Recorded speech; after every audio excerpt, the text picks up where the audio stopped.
Let's talk about Ansel Adams and Edward Weston, because those guys, although they were contemporaries and they were part of the same kind of photographic group, I see them as being polar opposites, and there's some really interesting observations we can make about those guys.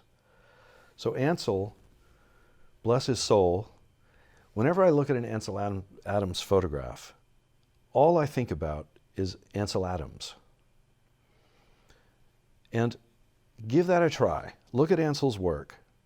And here's how I experience that, is what he was doing was creating an artwork. And he even said that. There's a bunch of quotes about, he says the photograph is to be thought of as a masterpiece of art. So Ansel was creating an artwork. And when you look at his photography, at least this is my experience of it, when I look at Ansel's photographs, what I see and what I think is like, wow, what an amazing composition he made. And I love how he juxtaposed this texture against that texture. And look how he used the zone system, these really dark blacks and these really brilliant whites. Look how contrasty it is. What a great work of art. What a great photographer Ansel Adams is. What I don't experience when I look at Ansel Adams' work is Yosemite. Because there's so much Ansel Adams in between me and Yosemite that the whole photograph is kind of about that. And to juxtapose that against Edward Weston, when you look at Edward Weston's photographs, or at least this is my experience of it, you see the thing. And Edward Weston is sort of more like a monk who's bringing you into the temple. And he stands behind your shoulder and guides you, but you're just looking at the temple and experiencing that subject, whether it's a pepper or dunes or rocks at Point Lobos or one of his female nudes. It's like looking at Edward Weston's photographs, I look and see, wow, look at that pepper. And any thoughts about Edward Weston are sort of secondary or superfluous. And this really illustrates to me two kind of approaches to photography. And my approach is, not that I'm Edward Weston, but that's the direction that I try to go, is I want photography not to be an artwork. I want it to be a window. I want to create a clear, transparent window where I'm not there. I don't want you to think about me. When you look at my photograph of a bird whose body is filled with plastic, I don't want you to look and think, wow, what a great photographer Chris Jordan is. I want you to experience that bird filled with plastic. It's sort of like right where I stood, or right where I kneeled in front of that bird, I left a mark with my knees, and I want you to come and put your knees in the same place and have your own experience with that subject.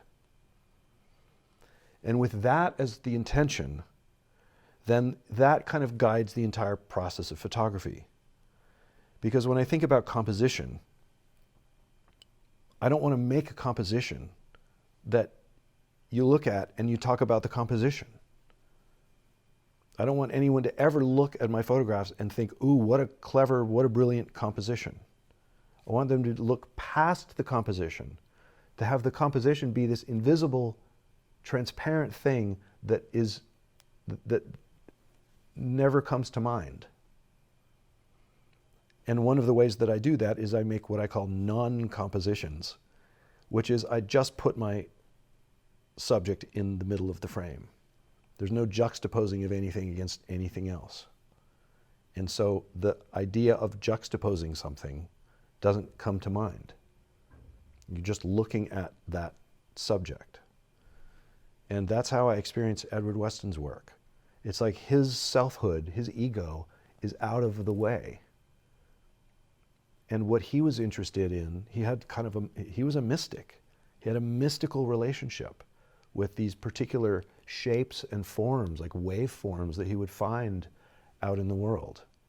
And when you look at his work, that's what comes through. It's not any thoughts about what a great artist, or what a great photographer, or what a great composition, or what a great artwork. In the world of art, there's an idea that you're supposed to add something to the world. You're supposed to create something new that wasn't already there. And that's what Ansel was doing. He was creating an artwork. And to me, I don't feel the need to add anything. Like, all I want to do, like, I don't have the capacity to make the world more complex and beautiful than it already is. Like, the world is so amazing out there that I think the best thing that I could ever do is reflect what's already there. To just take a photograph of a tree, because I can never create anything that's even 1/10000000th as magnificent as a single tree.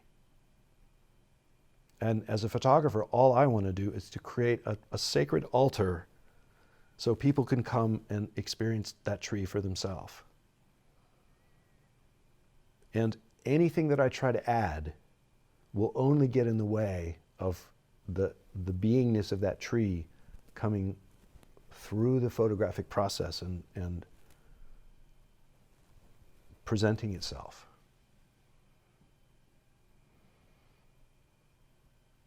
And I think that might be the difference between what it means to be an artist and a documentary photographer.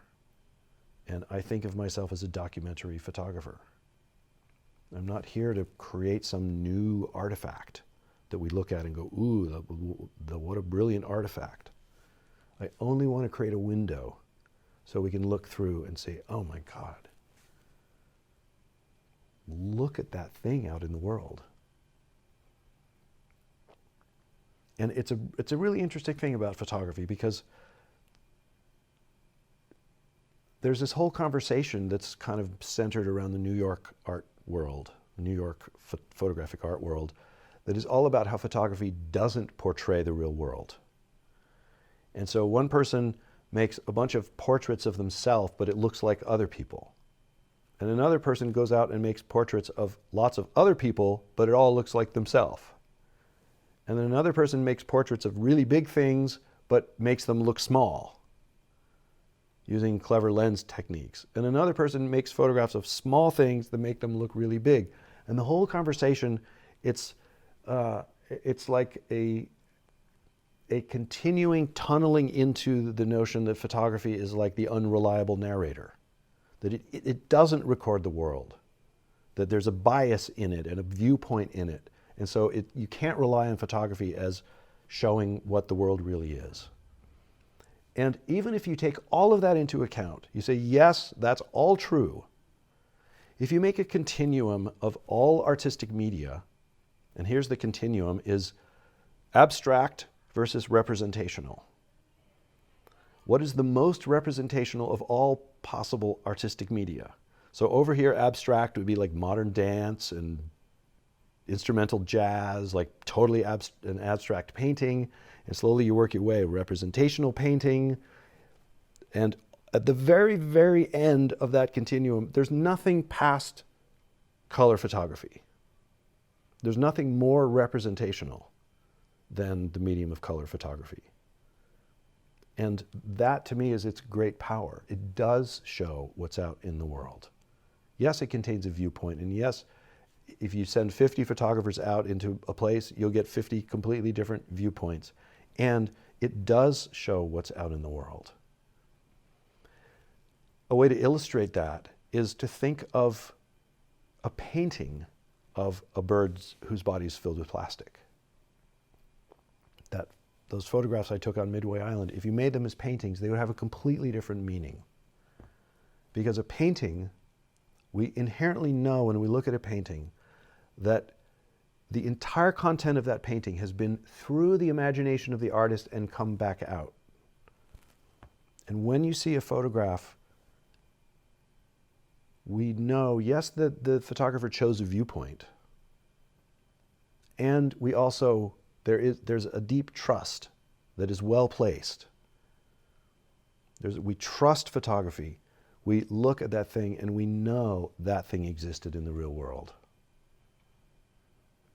And that's a trust relationship that a photographer has to build, because if you do manipulation and Photoshop stuff and create things that didn't exist in the real world, then you're using photography in a different kind of way. And to me, documentary photography is an incredibly powerful tool for connecting with the real world, for getting out of our head and getting out of our spinning mind and our concepts, for withdrawing the illusion of self and allowing the reality of the world to come forward to us. There's no other medium than photography that has that power to look into the world and see what's actually there.